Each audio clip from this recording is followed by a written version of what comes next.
श्री कृष्ण की माया। सुदामा ने एक बार श्री कृष्ण ने पूछा, कान्हा, मैं आपकी माया के दर्शन करना चाहता हूँ। ये कैसे हो सकती है? श्री कृष्ण ने टालना चाहा, लेकिन सुदामा की जिद पर श्री कृष्ण ने कहा, अच्छा, कभी वक्त आएगा तो बताऊंगा। और फिर एक दिन कहने लगे, सुदामा, आओ, गोमती में स्नान करने चलें। दोनों गोमती के तट पर गए, वस्त्र उतारे, दोनों नदी में उतरे। श्री कृष्ण स्नान करके तट पर लौट आए, पीतांबर पहनने लगे। सुदामा ने देखा, कृष्ण तो तट पर चला गया है, मैं एक डुबकी और लगा लेता हूँ। और जैसे ही सुदामा ने डुबकी लगाई, भगवान ने उसे अपनी माया का दर्शन कर दिया। सुदामा को लगा, गोमती में बाढ़ आ गई है, वह बहे जा रहे हैं। सुदामा जैसे तैसे तक घाट के किनारे रुके, घाट पर चढ़े, घूमने लगे। घूमते घूमते गांव के पास आए, वहां एक हथिनी ने उनके गले में फूल माला पहनाई। सुदामा हैरान हुए, लोग इकट्ठे हो गए। लोगों ने कहा, हमारे देश के राजा की मृत्यु हो गई है। हमारा नियम है, राजा की मृत्यु के बाद हथिनी जिस भी व्यक्ति के गले में माला पहना दे, वही हमारा राजा होता है। हथिनी ने आपके गले में माला पहनाई है, इसलिए अब आप हमारे राजा हैं। सुदामा हैरान हुआ, राजा बन गया। एक राजकन्या के साथ उसका विवाह भी हो गया, 2 पुत्र भी पैदा हो गए। एक दिन सुदामा की पत्नी बीमार पड़ गई, आखिर मर गई।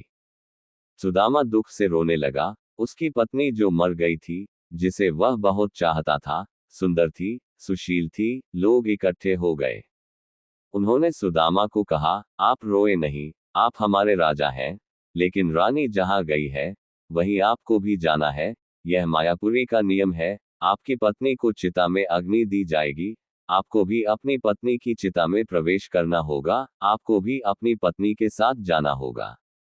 ये सुना तो सुदामा की सांस रुक गई, हाथ पांव फूल गए। अब मुझे भी मरना होगा, मेरी पत्नी की मौत हुई है, मेरी तो नहीं, भला मैं क्यों मरूं, ये कैसा नियम है।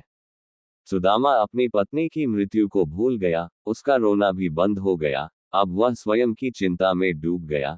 कहा भी, भाई, मैं तो मायापुरी का वासी नहीं हूं, मुझ पर आपकी नगरी का कानून लागू नहीं होता, मुझे क्यों जलना होगा। लोग नहीं माने। कहा, अपनी पत्नी के साथ आपको भी चिता में जलना होगा, मरना होगा, ये यहाँ का नियम है।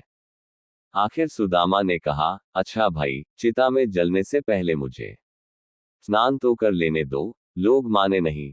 फिर उन्होंने हथियारबंद लोगों की ड्यूटी लगा दी, सुदामा को स्नान करने दो, देखना कहीं भाग न जाए।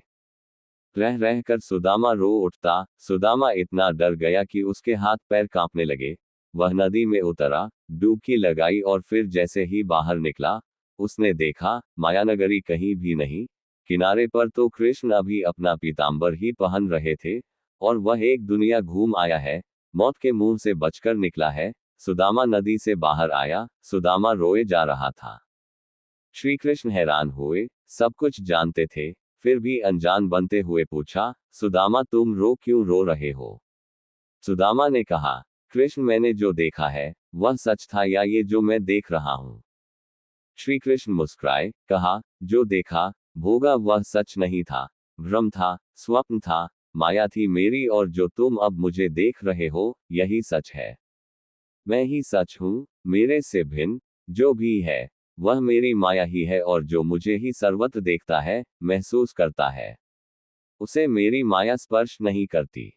माया स्वयं का विस्मरण है, माया अज्ञान है, माया परमात्मा से भिन्न। माया नर्तकी है, नाचती है, नचाती है, लेकिन जो श्री कृष्ण से जुड़ा है, वह नाचता नहीं, भ्रमित नहीं होता, माया से निर्लेप रहता है, वह जान जाता है। सुदामा भी जान गया था, जो जान गया वह श्री कृष्ण से अलग कैसे रह सकता है। भावार्थ, ये संसार केवल एक माया है। अगर इस जगत में कुछ सच है, तो वो है केवल और केवल प्रभु श्री कृष्णा और प्रभु का अविरल नाम जाप। जय श्री कृष्ण, राधे राधे।